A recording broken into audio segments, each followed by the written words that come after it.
Next on Two Counselors and a Mic. I also was driven by I wanted to prove people wrong. I remember a conversation I had with my counselor in my junior year, and we were going over my grades and my transcripts, and college really didn't come up. Thanks for landing on our podcast, where we use the power of our collective stories to make change in the world by expanding our understanding of who we are and how we learn. We're a podcast dedicated to exploring the ever-changing topics related to education. My name is Lisa Johnson Davis, and I am a counselor focusing on how we learn. And my name is Gabriela Baeza Delgado. I am a counselor interested in maximizing our collective ideas to support all students. Welcome back to Two Counselors and a Mic. I'm Gabby. And I'm Lisa. In this podcast, we will feature some great insights from Mike Paredes, principal of the Monarch School in San Diego, California. But before we dive in, Gabby, let's start with a quick kind of counselor warm-up. So I got a quote for you from Jillian Michaels, and it goes like this. Transformation isn't a future event. It's a present day activity. What's your take on that?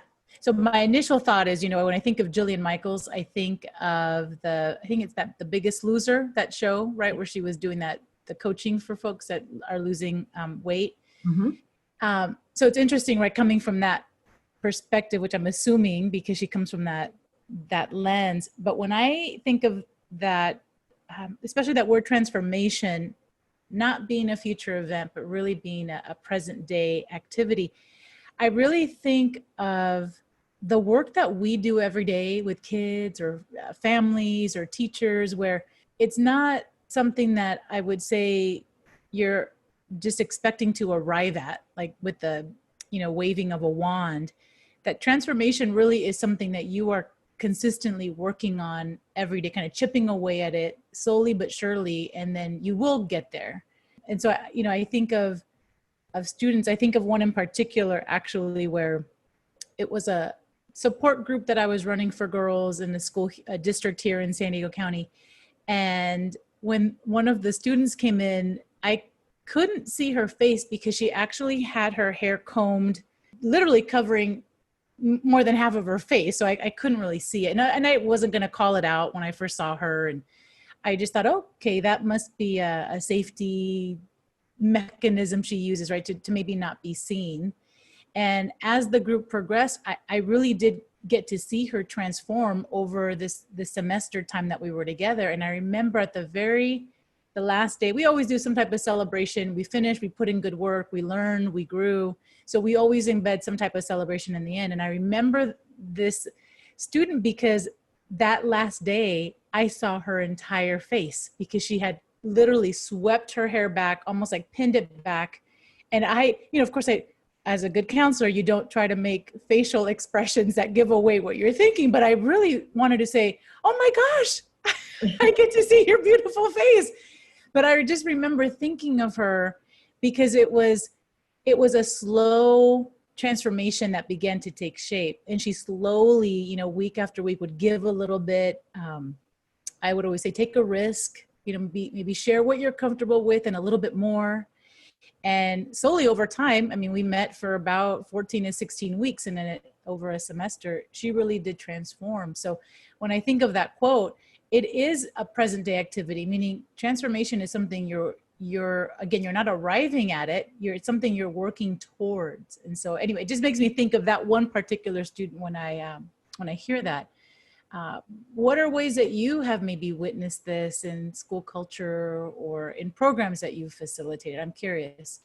Yeah, I love your story. And it just made me think, is that maybe that's the piece that drives us as counselors too, because we get to see transformation in students every day.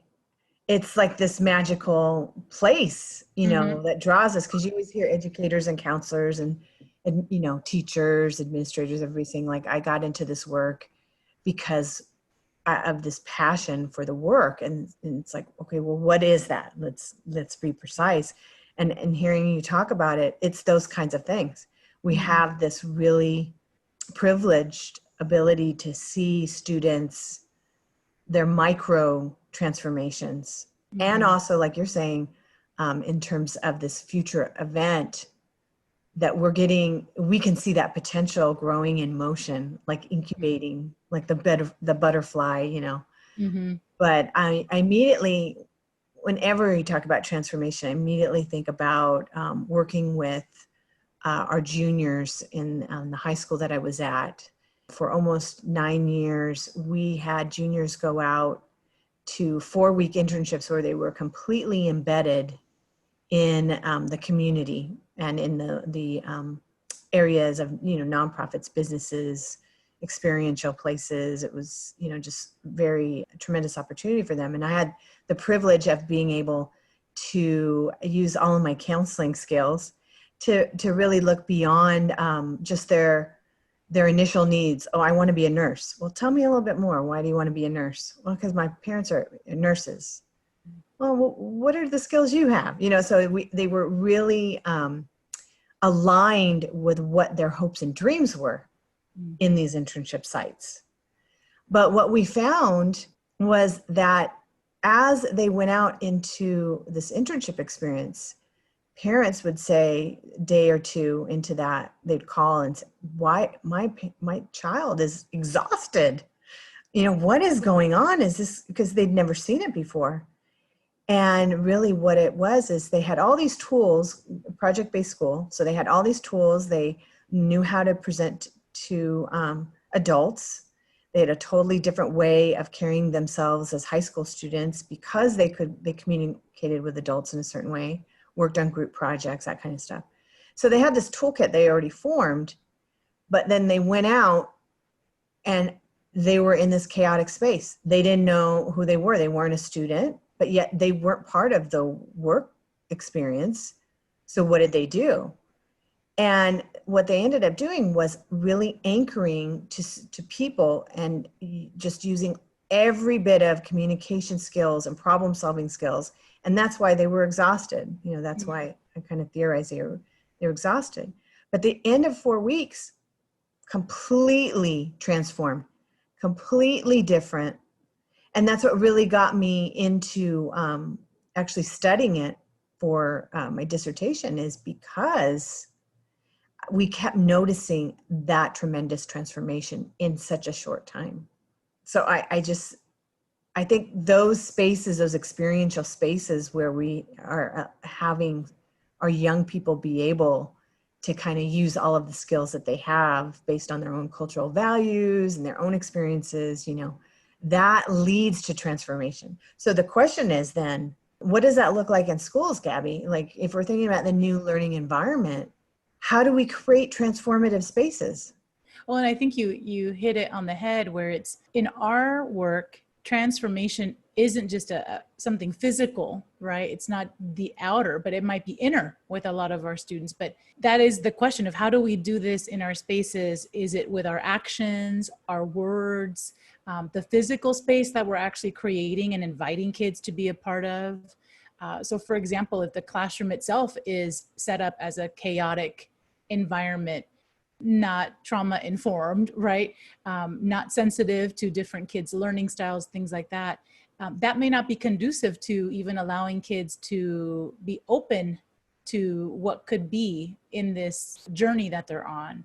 And so I think it's really about how do we separate transactional experiences versus transformational experiences, right? And so how do we differentiate between the two, and what does that look like? And so I think in our work as counselors and those of us who continue to serve students in out of school time hours, for example, we usually have the flexibility to naturally create these spaces because you come into a setting where we're already set up to allow the cultivation of this transformation to happen. It just naturally tends to happen in those spaces that do, I think, offer a lot of creativity and giving kids permission to show up as who they are.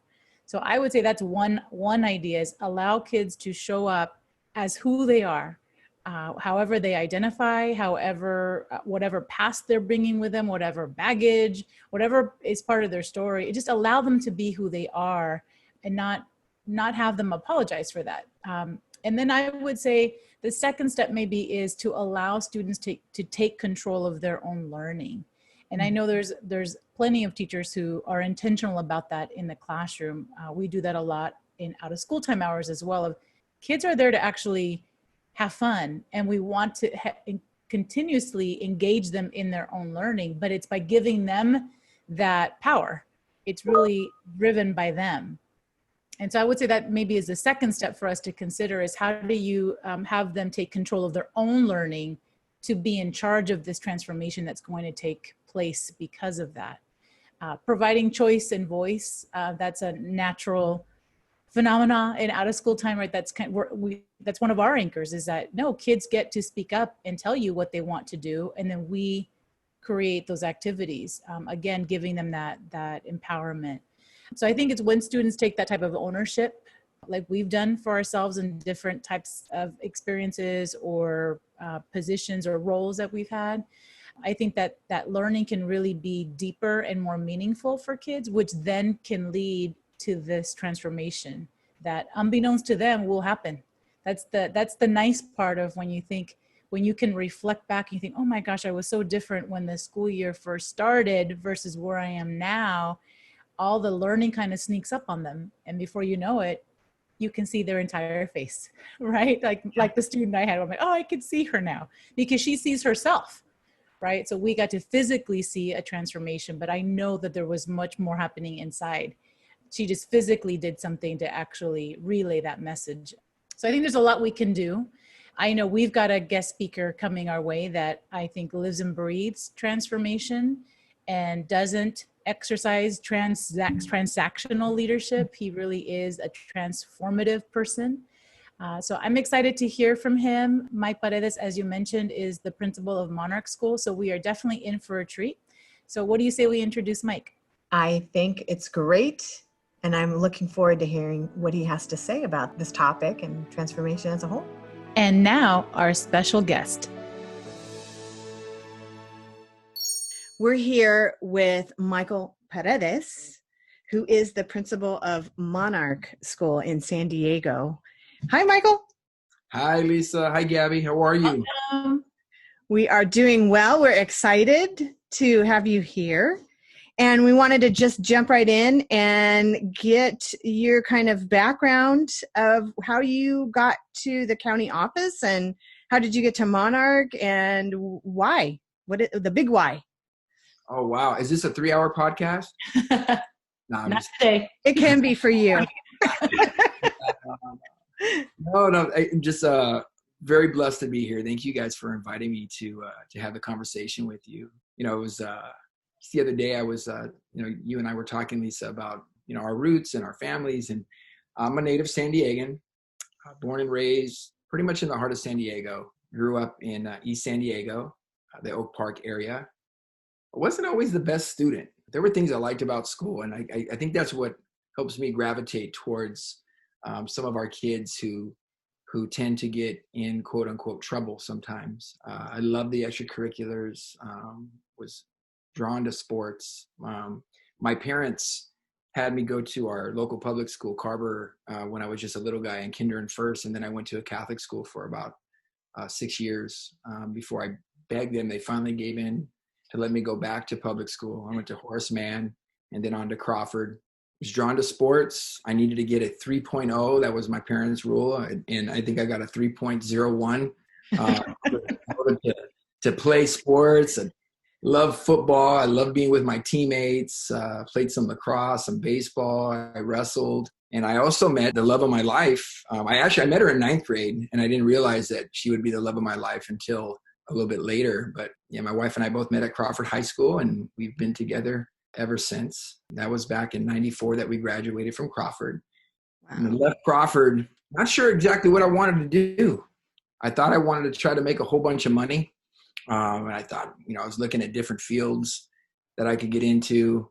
Thought physical therapy might be a cool thing because it's kind of maybe connected to sports, and I always loved sports. But I also was driven by I wanted to prove people wrong. I remember a conversation I had with my counselor in my junior year, and we were going over my grades and my transcripts, and college really didn't come up. And like, what do you want to do after high school? And I said, oh, I want to go to college. And she goes, like a JC or something, or a vocational school. And I was like, what? And so felt a little bit like I was being powered by haters.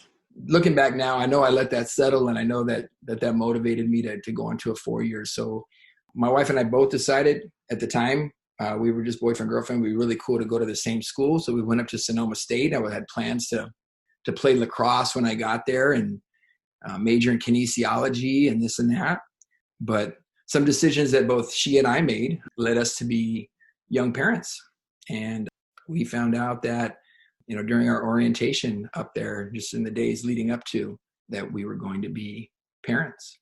And so that changed the game, and didn't end up playing lacrosse up there. Instead, we had our first daughter in the second semester of our first year in college up at Sonoma State. And it was challenging being away from the family, but we sure grew a lot, and we made sure to get down with the family as much as possible so they can see the new addition to the family, and still maintain what's very important to me, which is, family unity, and did a lot of working when I was up there, figured out that I wanted to change my major. I forgot to mention, we did get married in our first semester before the second semester. So there wasn't a shotgun wedding, was it? Oh, no. There was no ammunition involved. It was all, two very willing parties. Yep. I think we both knew that it was important that we commit ourselves to each other, and that we wanted to do this right. And we've been in love ever since. So I'm blessed that way. But I found out it was in that second semester, I took like a personal growth class, and they did like one of those strength finders things, and where you kind of like, you're like an interest inventory. Mm-hmm. And I think my top 5 was like a park ranger, a priest, which I thought that was kind of interesting, a teacher, coach was all up there, and I forget what the other ones were, but I hadn't really considered teaching because there was only really a couple of teachers in my school experience that had a major impact on me. In fact, it was one of those school teachers. It was our AP English teacher who we first talked to when we found out that we were going to be young parents. Oh my God. Made time to really listen to us.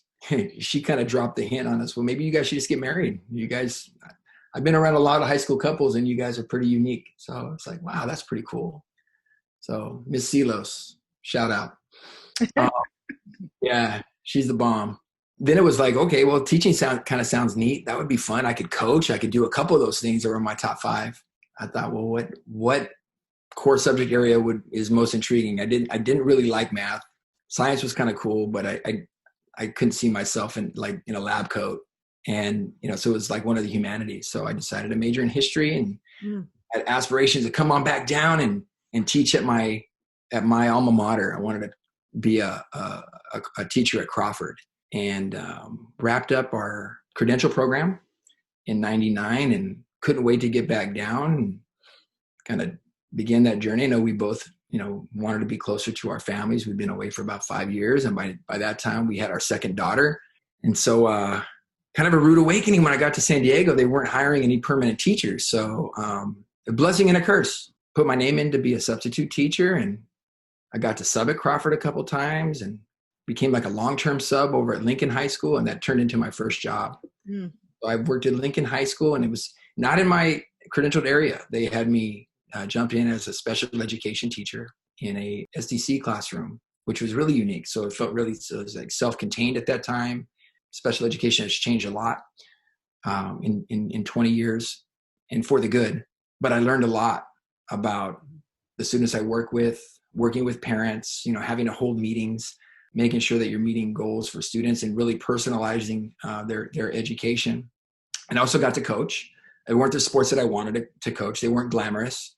I was like the cross country coach, and I think at that time, like it like killed me to run a mile, but I coached cross country, and I learned a lot from my kids because I had some awesome runners, and they challenged me, and I pushed them, and that was a big learning thing for me. I coached badminton, which was like a cultural plunge for me, it was awesome because we had students that came from Gompers that came over to Lincoln High School at the time. So we were able to create a very diverse team: Latino students, Asian students, African American students, white students, came together to play this game that, once again, I didn't know much about, but I learned. And then I was like an assistant wrestling coach. So I don't know if I really knew this then, but looking back, I was like, that was an opportunity for me to really learn a lot about myself and about what I wanted to do. Mm-hmm. From there, I went over to Kearney High School. After being 3 years there, right before Lincoln shut down, I went to Kearney to once again teach special education, but it turned into a history job, and got to teach history, like 4 different levels of history, and also coach freshman football. In my second year there, the longstanding ASB advisor stepped down from his role and transferred to a different school, and so they tapped me on the shoulder and doe-eyed. I'm like, yeah, I'll do that. I'll do whatever you guys want me to do. That's kind of like was my approach. I just wanted to jump in, and I served as ASB advisor there for 6 years, and what an awesome experience. And I was able to bring my own children into a lot of the events, and I know that experience for them and seeing kids working hard towards a common goal that was outside of the sports realm was really neat for my kiddos. My second oldest daughter eventually became an ASB president at San Diego High, where she went. Mm-hmm. And so she talks about that. She's come up there and make posters, and it was so awesome.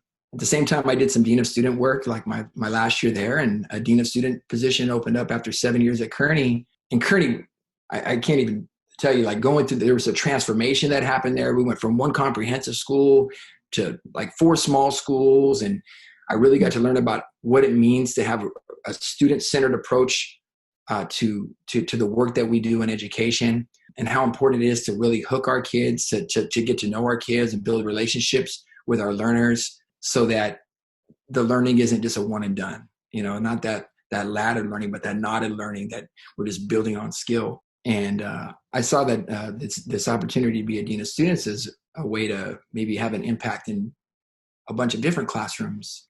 And so I made the jump over to Claremont, where I was a resource teacher through Title I, and they had me doing all kinds of crazy stuff. I was in classrooms working with teachers, but obviously working with kids and parents and families, and doing a lot of admin work, and realized I kind of like this. This is neat. This is my classroom is, my office is like my classroom, and all those classrooms could be my classroom, and there's an opportunity to make an impact. And so I ended up getting my master's while I was at Claremont High School, got my credential, and took on an assistant principalship at UC High back in 2013 after spending about 4 years at Claremont. And, the experiences there they were very unique. I mean, each of my experiences have been in very different neighborhoods and different pockets of the city. But I will say that in my last couple of years up at UC, I was really drawn to come closer to home. And so this opportunity at Monarch was something that someone just presented to me in a very unique way. It was one of the parents up at UC High School said, "Hey, what do you know about Monarch School? They're looking for a principal." And Mike, do you mind, for our listeners, since we have a national following, okay, mind giving people a quick overview of Monarch, because it is such a unique setting, so they have an idea? Yeah, you know what? I'm glad you said that, because after that got tapped on the shoulder, they asked me, "Do you know what Monarch School is?" I didn't know what Monarch School was. And so I had to do my research. Monarch is one of the only schools of its kind. It's a K through 12 school. It's located in Barrio Logan, which is really in the heart of the city, just minutes from like Petco Park and the Central Library. Strategically placed there because of the population that we serve is a very vulnerable population. All of our students at Monarch are either in a homeless situation or have been impacted by homelessness. And the way that the approach to learning at Monarch is very special. So our staff is comprised of county staff who are teachers, classroom assistants, ELD supports, special education supports, and the Monarch School Project staff, which is a nonprofit that works side by side with our county folks, and they provide therapy, wraparound services, They coordinate volunteer work there. The student advocates, there's multiple student advocates on campus that work directly with students and families.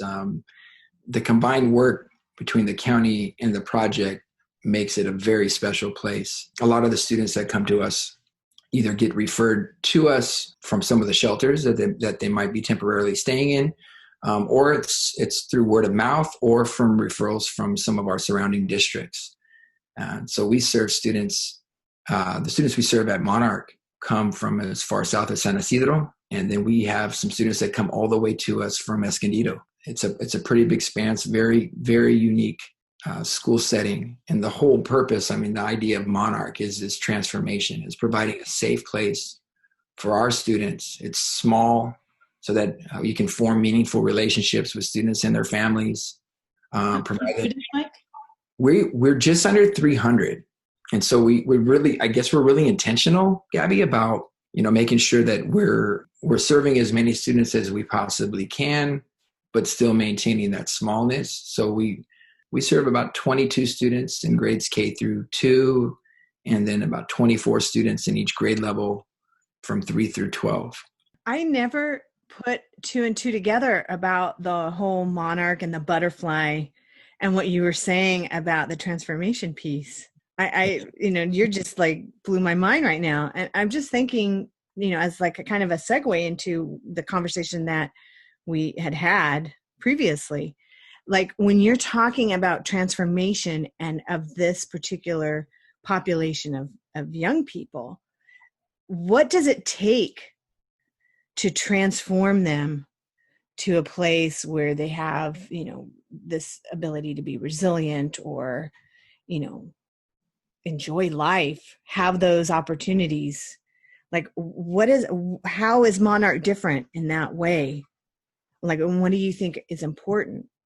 It's a good question, and it's a complicated question, because really, Lisa, it's different for every kid, right? I mean, so the reality is, most of the kids we work with, whether it's at Monarch or any school, they come to us having, their own personal experiences, right? And with those experiences could be a whole load of trauma.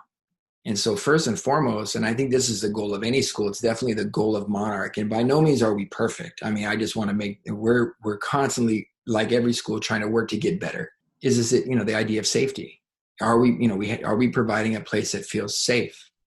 And on some days it could feel like, yeah, this is a great, safe place. And other days we know we have our work still to do. And so for, having your basic needs met, I think first and foremost, feeling like the staff is connecting with me. They know who I am. If you're at a big comprehensive school, sometimes it's easy to get lost in the shuffle. Maybe the only person that has a meaningful relationship with you might be your teacher. It might be the person who's, serving you lunch each day, the person who's monitoring recess. But for some kids, they don't feel like they have a meaningful connection with anybody. So I think the smallness is important, because we do want to have meaningful relationships. To be trauma informed means that we really know our kids and what their needs are. So for some of our kids, it means that they get the opportunity to receive therapy services, frequent check-ins. We do something called Check and Connect with some of our staff, where it's a meaningful everyday check-in, just to see how a kid's doing. Getting to know their families. Making sure that we're meeting their academic needs, their social needs, their emotional needs, and giving our students the life skills they need so they can be successful outside of school. That's that whole idea of transformation. So is there a secret sauce to it? I don't know. I just think that, at the core of it, I think that anybody who's in this work that we do with kids, it's possible. And it just starts with getting to know who your kids are, hearing their voice, and just being available. In listening to you, part of me, I know in the climate that we're in, a lot of people have made this remark that COVID didn't cause all of these inequities to take place. They actually were already there. And what COVID has done is really unmasked all of this. That's really been at the root of a lot of these issues that we're now really having to grapple with. And so in hearing you talk about all the things you have in place to support your students, because they are probably the most vulnerable in our K through 12 system, I'm really curious about your thoughts around when you're looking at the students that you serve, all of their vulnerabilities and a system that sometimes isn't set up to always set every student up to succeed, what have been some of your learnings or challenges or best practices around addressing equity with the particular students and staff that you're interacting with every day? That's a good question. That's a really good question.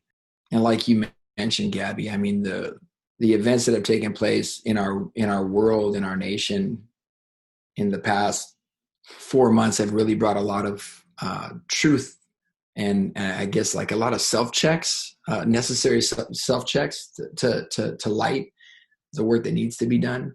But your question was about what are we doing to address some of those inequities? I think that's kind of at the heart of it. The inequities that exist kind of unfortunately within the educational system, within our just the pipeline, whatever you want to call it. I mean, just, it's kind of, it's the systemic piece of it. I think for us, what's happened in the last 4 months, it's caused us to do just that. It's caused us to be willing to be more vulnerable, to have conversations about things that maybe people shy away from because it's uncomfortable, to talk about issues of race and equity, and like to really talk about what's happening, to be able to listen to different perspectives. So, as a result of what happened, at the end of May with George Floyd's death, there was a concerted effort for us to actually talk about what that's going to mean for us in addressing the inequities that might exist at Monarch between staff and students. So we're starting with the staff piece. And obviously there's been conversations with students about what's happening currently in the world, but we came together on June 12th to talk about, just have a raw conversation about what the experiences of our Black staff members, our staff members of color, what their experience has been like working at Monarch. And thankfully, a lot of our folks just listened, because I think and the work is continuing. We've met 3 times on that topic since, around issues of anti-racism and unity on our campus, what that means. And in this, obviously not my quote, but Gandhi talked about being the change that you want to see in the world. And so if we're gonna be able to dive into this with our kids, we have to be able to get uncomfortable ourselves, and we have to be able to address any of the implicit bias that we might have, to really do some self-check. I mean, to sit back and say, "Oh, I have no bias," that's a blind spot. If we have to be honest with each other. And the reason we added unity to the piece is that at times, in most places, in education in general, and probably in most workplaces, there's a feeling of disunity because people don't have similar ideas and thoughts. And usually it falls back to just a lack of perspective or relationship, or really getting to know people. So I think what we want to do is we want to be more aware of how we are getting to know and work with each other, to be able to listen to one another, so that we can apply some of those same tools when we work with our kids. Because what our data shows us is that nearly all of our students are students of color. We have about 2% of our students are white students. Majority of our students are Latino. But one area where we've actually recognized is that we see for our Black male students, a disproportionate amount of our Black male students leave us to go to different places versus students who aren't Black males. And the question is why? And so we're going to dive into that together and talk about how we can be really mindful about that, because it's, that data is pretty consistent with, other school systems throughout our country. But if we're going to say we're going to be different, then we need to truly be different. What I'm curious, what are you hearing from your colleagues then when you're really trying, like June 12th, when you said that, like that is a day for you, like you were able to recall that day. So I'm interested in hearing, like, what conversations came out of that? It's a mix. I mean, like I said earlier, I mean, the hope is that folks would be either willing to listen, willing to share, a little bit of both. For some, it felt great. For some, it felt like this was a step in the right direction. For others, they felt a little bit fearful because of maybe an unwillingness to be vulnerable. And this was a voluntary meeting. But even those discussions afterwards, for the folks who might not have felt comfortable, those were purposeful, because then you're able to ask, well, why do I feel that way? You know, this isn't something that's political. It's a human rights issue. You know, this isn't a political thing. This isn't a Democrat, Republican thing. You know, this isn't about any particular group or organization. This is about people and the young people that we serve.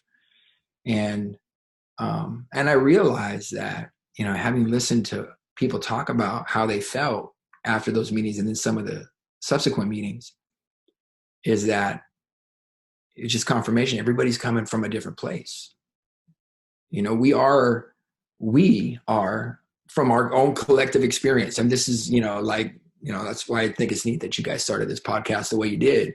You know, I can give you a lot more, but I don't know for this podcast. Anyway. Bring it on, Mike. Bring it on. But, you know, I mean, people want, you know, I mean, we do have to keep in mind that people are going to see things differently. I don't believe that, you know, most people that you talk to, when you ask them, are you racist? They'll say no. But when you talk about bias and some of the things that we don't even maybe realize are coming from the way that we interact, the way that we speak, you know, it's, you can only really get there by really kind of wrestling with that. And it's great to wrestle with somebody who cares about you and the work that we're doing together. And so I'm excited about the road ahead. I know everybody's getting their plans ready for return to learning, in-person learning in phase 2, you know, post-COVID. But I didn't want to lose the opportunity to focus on this piece, because that's not going away anytime soon, right? I think we're going to look back and this pandemic and ask ourselves, well, what did you do during that time? You know, we're going to be talking to our grandkids one day, you know, about what we did during the pandemic. I hope I'm going to be able to say, hey, during the pandemic, yeah, we planned, we prepared, we taught our kids, but we also decided that it was the right time to dive into this topic that some folks have ignored for some time under the facade that everything's okay when it's not. So. Well, I just want to thank you for being brave enough to have that conversation with your staff, because I do think that oftentimes, especially in our school system, we tend to be very conservative in a lot of our approaches. Sometimes I've worked with school leaders who their heart is in the right place, but are concerned that this is going to turn into a grievance if I have this inappropriate conversation, or, you know, it doesn't have anything to do with academics, so maybe I shouldn't be bringing this into a staff meeting. And so the fact that you did it tells me a lot about you and your character as a person.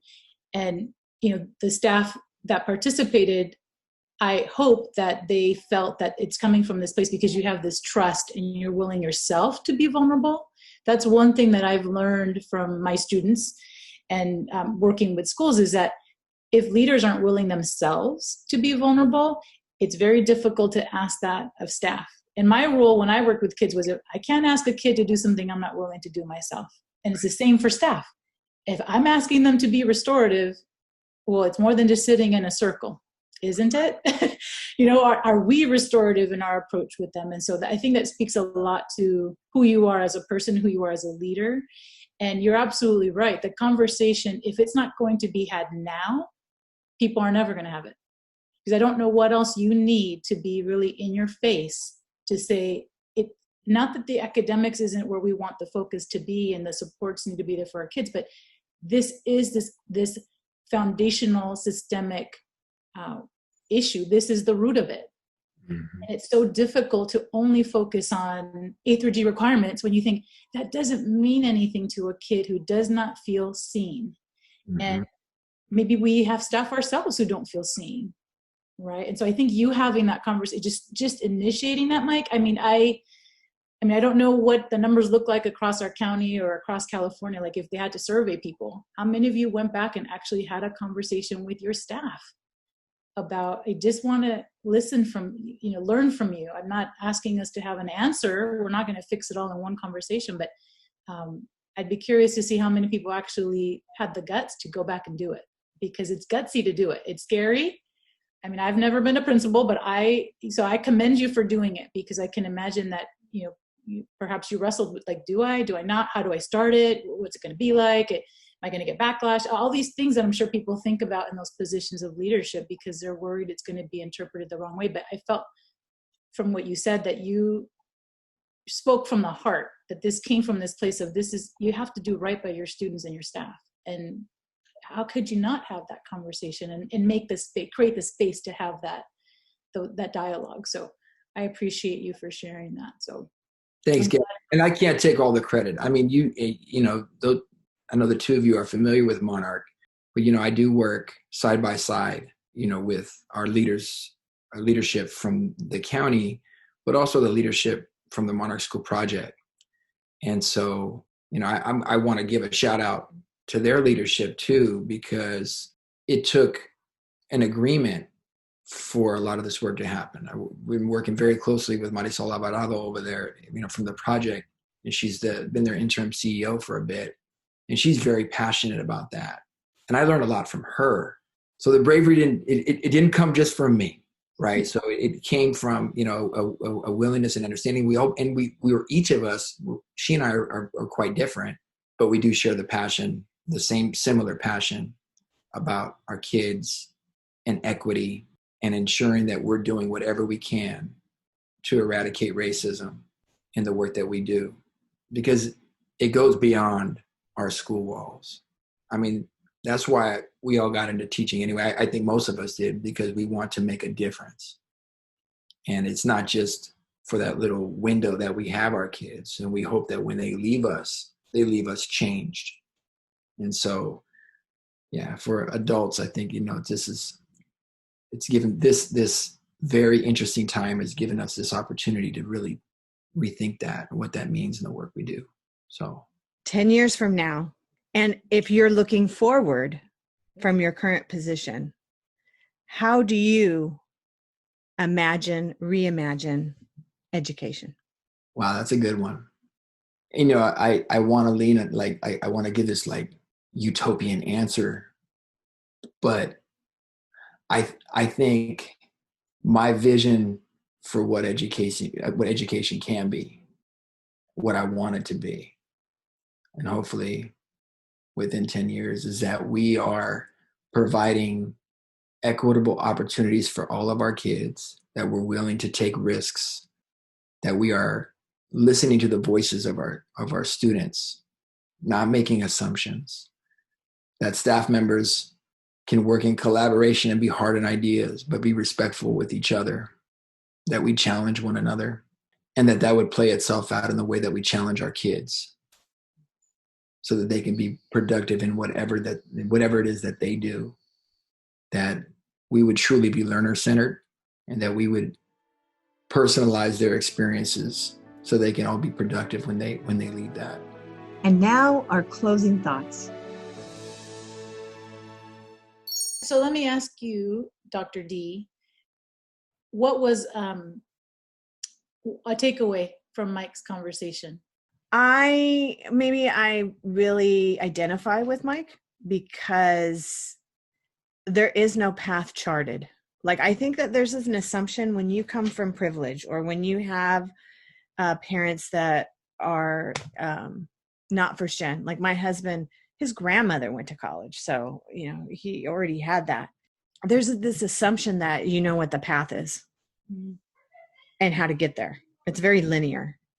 But when you are trapped and I use that term loosely, but when you're kind of trapped in your own experiences, or the experiences of your family, because I was really keyed to the fact that he said, you know, his dad didn't want him to be in construction, and he was already kind of thinking kinesthesiology from athletics.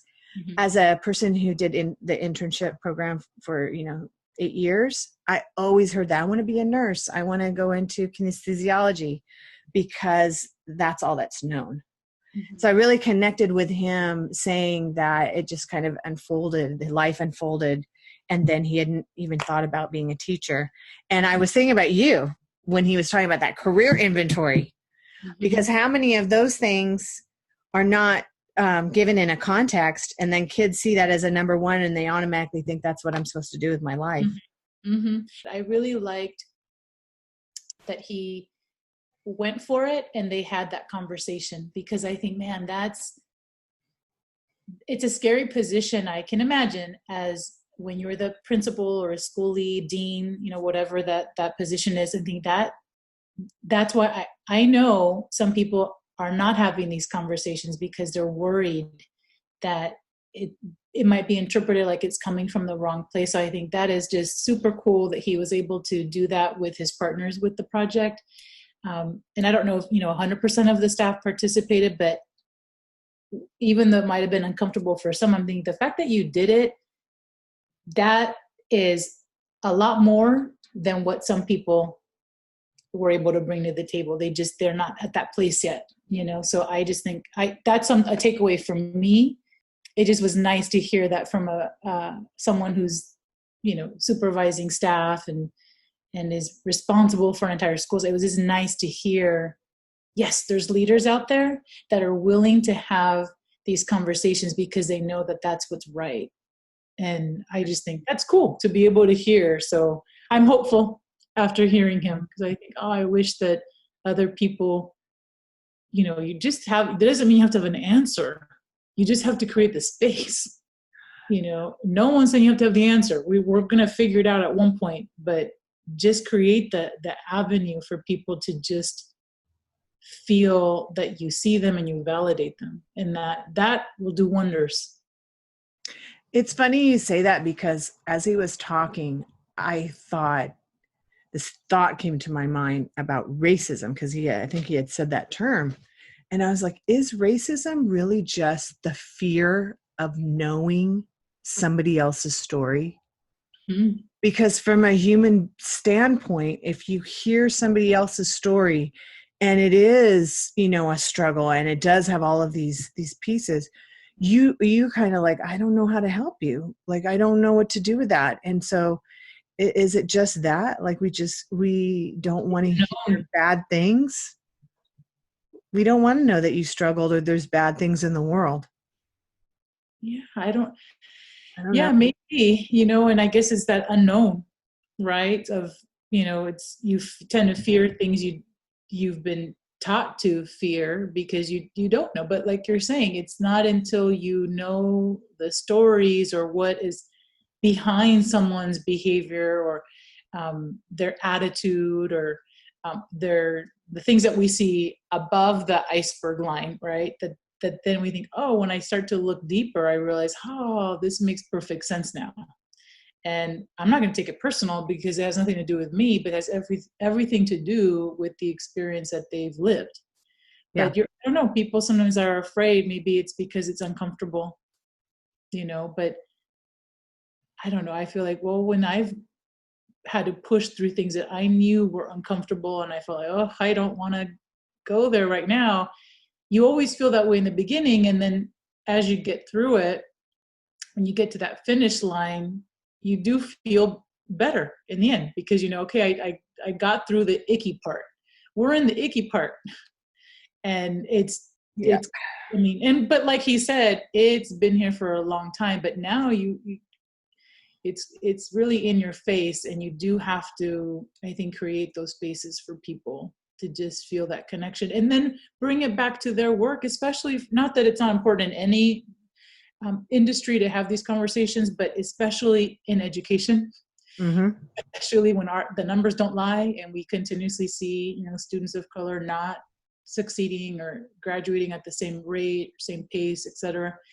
I just think it's almost like how can you enter this field not having that knowledge base of who you serve, especially for the school that he's in. You have to come from that trauma informed lens. You have to come from understanding how systemic racism is going to impact and has impacted the families that he's serving. Like I don't know how you are an effective educator if you don't have that knowledge base, especially for the population that you're serving. So, you know, I don't know if perhaps we'll be looking at modifying credential programs and looking at, we really need to embed that. I feel horrible for teachers oftentimes when I would be in a lot of professional learning with them, or even counselors, and they'd be sitting in a room thinking, well, they didn't tell me that I would have to know all of this. I know really well how to piece together lesson plans and all of that, but no one told me that I was going to have to deal with all of these other issues. And same like with counselors, right? It's like, we've been through a credential program. And you think that is not how it's going to go. The way this book and this test is describing theory to you, let me tell you, that is not what's going to happen when this kid throws a chair in your office or is crying because it's the first day of school and they refuse to leave their mom. Or no, your theory is not going to be applicable at that moment in time. And I just feel like perhaps it's an opportunity to do more and say, we just need to embed, we just need to start to shift things. So I don't know, maybe this little podcast will start to help shift some things. You know, it's our little piece, I guess, of this whole big puzzle. So I enjoyed him. I thought he was great to have on as a guest. So I'm excited to see who we have next.